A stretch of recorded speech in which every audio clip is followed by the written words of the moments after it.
48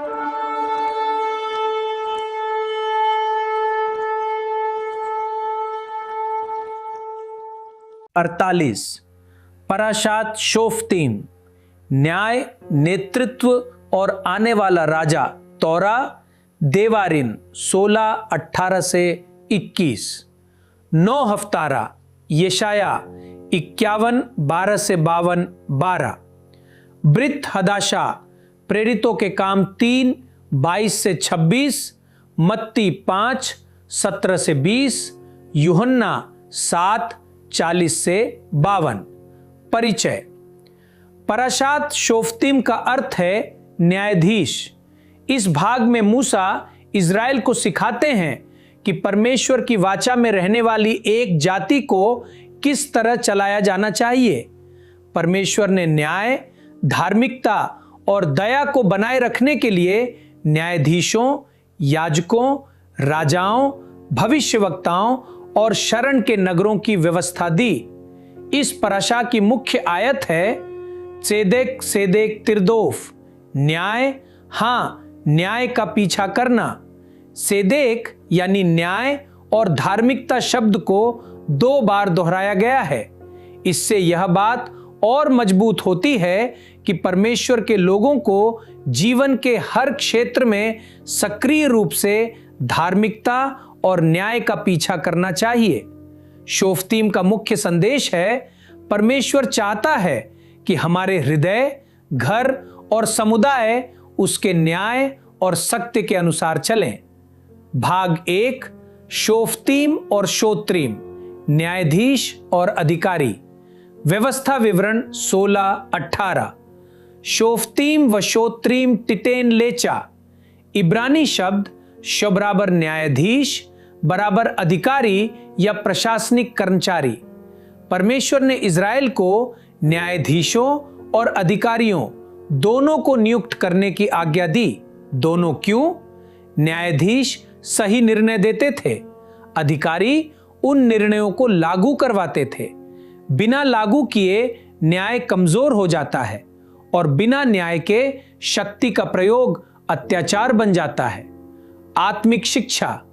बुद्धिमानों ने सिखाया कि हर विश्वासी को अपने जीवन का भी न्याय करना चाहिए।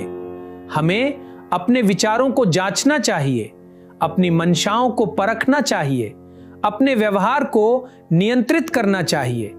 दूसरों को सुधारने से पहले हमें अपने हृदय में परमेश्वर को शासन करने देना चाहिए। भाग 2 न्याय, हाँ, न्याय का पीछा करना। व्यवस्था विवरण 16-20। सेदेक सेदेक तिरदोफ। इब्रानी शब्द बराबर न्याय, धार्मिकता, तिरदोफ बराबर पीछा करना, लगातार प्रयास करना। न्याय कोई ऐसी चीज नहीं है जिसके लिए हम बस इंतजार करें। हमें न्याय और धार्मिकता का पीछा करना है। सेदेक 2 बार क्यों कहा गया? यह हमें 2 महत्वपूर्ण बातें सिखाता है। एक, सही उद्देश्य को सही तरीके से पूरा करें। अच्छे उद्देश्य को गलत या पापपूर्ण तरीकों से पूरा नहीं किया जा सकता।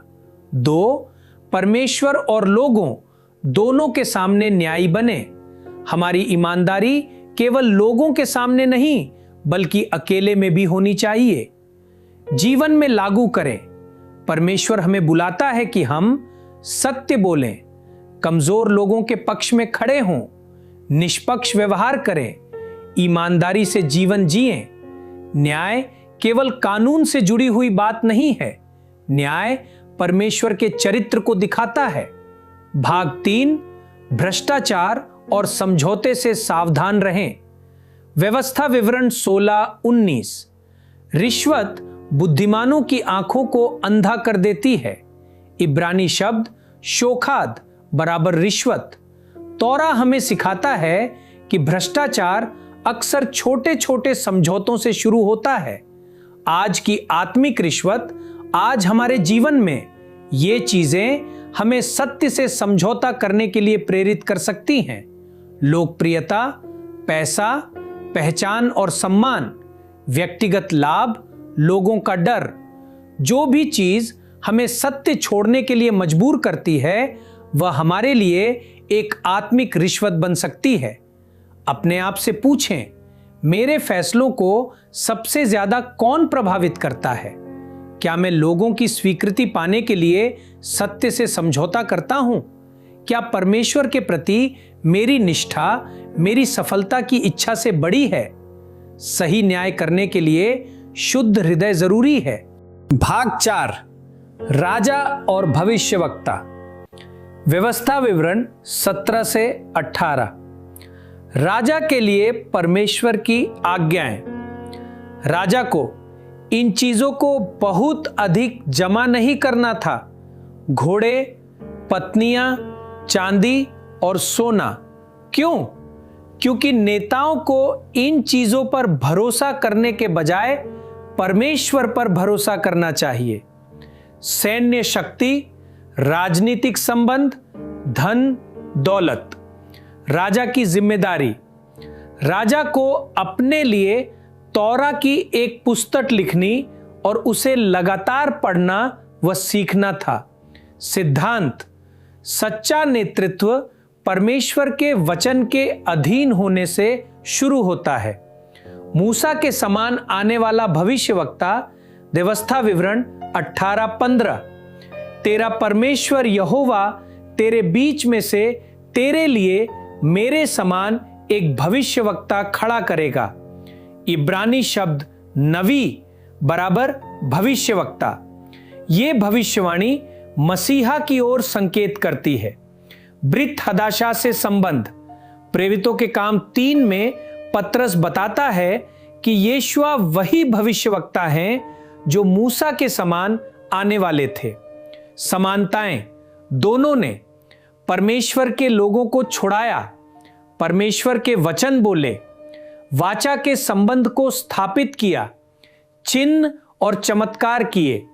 यीशुआ मूसा से भी महान है।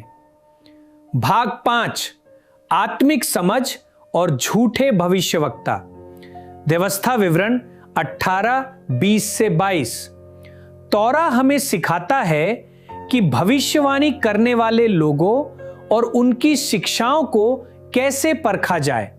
इब्रानी शब्द एमेत बराबर सत्य। सत्य ही हमारा मापदंड है। सिर्फ आकर्षक व्यक्तित्व नहीं, लोकप्रियता नहीं, चमत्कार नहीं। जीवन में लागू करें। हमेशा पूछें, क्या यह शिक्षा परमेश्वर के वचन के अनुसार है? क्या इससे परमेश्वर की महिमा होती है? क्या इससे धार्मिक और अच्छा फल उत्पन्न होता है? आत्मिक समझ हमें धोखे से बचाती है। भाग 6, शरण के नगर। न्याय और दया का संतुलन। व्यवस्था विवरण 19। इब्रानी शब्द ईर मिकलत बराबर शरण का नगर। ये नगर उन लोगों की रक्षा के लिए थे जिनसे अनजाने में किसी की मृत्यु हो गई थी। महत्वपूर्ण सिद्धांत। परमेश्वर का न्याय दया के साथ संतुलित है। दया के बिना न्याय कठोर बन जाता है और न्याय के बिना दया अराजकता बन जाती है। मसीही चित्र। बहुत से लोग मसीहा को हमारी अंतिम शरण के रूप में देखते हैं। उसमें हमें मिलता है सुरक्षा, क्षमा, बहाली। भाग 7, युद्ध और परमेश्वर पर भरोसा। व्यवस्था विवरण 20। युद्ध में जाने से पहले याजक लोगों से कहता था, अल्तीरा अर्थ डरो मत। इब्रानी शब्द अल्तीरा बराबर मत डरो / भय मत करो। इज़राइल की जीत केवल उसकी सैन्य शक्ति पर निर्भर नहीं थी। जीत परमेश्वर की उपस्थिति पर निर्भर थी। आत्मिक शिक्षा। आज विश्वासियों को भी कई प्रकार की लड़ाइयों का सामना करना पड़ता है। आत्मिक संघर्ष, कठिन परिस्थितियां, विरोध। परमेश्वर का संदेश आज भी वही है, डरो मत, मुझ पर भरोसा रखो। हफ्तारा से संबंध। यशाया 51 12 से 52 12। हफ्तारा का मुख्य संदेश सांत्वना और बहाली का है। परमेश्वर सियोन से कहता है, जाग जाग हे सियोन, अपना बल धारण कर। शोफ्तीम से संबंध। शोफ्तीम हमें पृथ्वी पर न्याय करने वाले न्यायाधीशों के बारे में बताता है। यशाया हमें परमेश्वर के अंतिम और सिद्ध न्यायपूर्ण राज्य की ओर देखता है। मनुष्य के नेता असफल हो सकते हैं, लेकिन परमेश्वर का न्याय कभी असफल नहीं होता। ब्रित हदाशा से संबंध। प्रेरितों के काम 3:22 से 26। यीशुआ की पहचान मूसा के समान आने वाले भविष्यवक्ता के रूप में की जाती है। मत्ती 5:17 से 20। यीशुआ तौरा को पूरा करते हैं और उसके सच्चे उद्देश्य और अर्थ को प्रकट करते हैं। यूहन्ना 7:40 से 52। बहुत से लोग पूछते हैं, क्या यही वो भविष्यवक्ता है? ये सवाल सीधे व्यवस्था विवरण 18 में दी गई भविष्यवाणी से जुड़ा हुआ है। निष्कर्ष और चुनौती। पराशात। शोफ्तीम हमें सिखाता है कि परमेश्वर चाहता है, एक, हमारे जीवन में न्याय हो, सेदेक सेदेक तिरदोफ। हर परिस्थिति में लगातार धार्मिकता का पीछा करें। 2, नेतृत्व में ईमानदारी हो। परमेश्वर के अनुसार नेतृत्व करने वाले लोग पहले परमेश्वर के वचन के अधीन होते हैं। 3, हर पीढ़ी में आत्मिक समझ हो। हर शिक्षा को शास्त्र के अनुसार परखना चाहिए। 4, न्याय और दया का संतुलन हो। अपने संबंधों में परमेश्वर के न्याय और दया दोनों को दिखाएं। 5, आने वाले राजा पर भरोसा रखें। यीशुआ इन भूमिकाओं को पूरा करते हैं। न्यायाधीश, राजा, भविष्यवक्ता, शरण। एक वाक्य में शोफ्तीम का संदेश, जब परमेश्वर का न्याय हमारे हृदय पर शासन करता है, तब परमेश्वर का राज्य हमारे जीवन के द्वारा प्रकट हो सकता है। समापन प्रार्थना। अवीनु मलकेनु, हमारे पिता और हमारे राजा, हमारे हृदयों में अपना न्याय स्थापित कर हमें अपने जीवन के हर क्षेत्र में सेदेक यानी धार्मिकता का पीछा करना सिखा। हमें समझौते, धोखे और घमंड से बचा। हमें सत्य को पहचानने की बुद्धि, धार्मिकता में चलने का साहस और तेरे वचन के अधीन होने की नम्रता दे। हमारे आसपास के लोगों के सामने हमें तेरी दया और न्याय दिखाने वाला बना और हमें यीशुआ, हमारे न्यायाधीश, राजा, भविष्यवक्ता और शरण के पीछे विश्वास योग्यता से चलना सिखा। यीशुआ मसीहा के नाम में, आमीन। अगर इस संदेश ने आपको आशीष दी है तो सब्सक्राइब करें, लाइक करें, कमेंट करें और इसे दूसरों के साथ शेयर करें ताकि वे भी आशीषित हो सकें। हमारे साथ जुड़ने के लिए धन्यवाद।